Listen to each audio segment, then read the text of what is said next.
বর্তমানে কলকাতার নাম শুনলেই মানুষ ভাবে কলকাতাতে প্রচুর জল।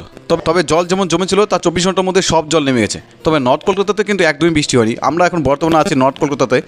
তো এখন সন্ধ্যাবেলা আমরা রেডি হচ্ছি, একটু বাইরে বেরোবো। হ্যাঁ, পুজোতে ঘুরতে বেরোচ্ছি না, যাবো হচ্ছে দিদিকে নিয়ে ডাক্তার দেখাতে। তো আমরা ঘরে বসে আর কী করবো, তাই আমরা চললাম হচ্ছে দিদিদের সাথে। তো এই যে দিদিবাড়ি দেখতে পাচ্ছ, দিদিবাড়ির পিছনে এইখানে একটা দুর্গাপূজা হয়ে থাকে, তবে এখনও প্রস্তুতি চলছে। তারপর চলে আসলাম সোজা হচ্ছে ডক্টরের চেম্বারে। এসে আমাদের ওয়েট করতে হলো কিছুক্ষণ। আর সামনে এদিকে তো খেলার প্রস্তুতি চলছে, যেহেতু আজ হচ্ছে ইন্ডিয়া বাংলাদেশ খেলা আছে। ফাইনালি অনেক টাইম যাওয়ার পরে আমাদের এখানে ডাক্তার দেখানো কমপ্লিট। তো আমরা এখন যাবো হচ্ছে কলকাতার রাস্তা দিয়ে। তবে রাস্তা দিয়ে যেতে যেতে গাড়ি থেকে দেখতে পেলাম হচ্ছে খুবই সুন্দর সুন্দর প্যান্ডেল এবং লাইটিং।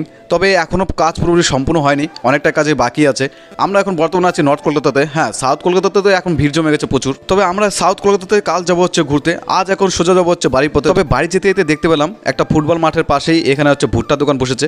তবে এখানে আমরা সবাই নেমে পেলাম আর হচ্ছে গরম গরম ভুট্টা পুরা খেলাম। বাড়ি এসে এখানে টিভি অন করলাম, এশিয়া কাপ খেলা আছে ইন্ডিয়া ভার্সেস বাংলাদেশ। তো এটাই এখন দেখবো। তো চলো আজকে ভিডিওটা এইটুকুই, দেখা হচ্ছে নেক্সট কোনো ভিডিওতে। টাটা।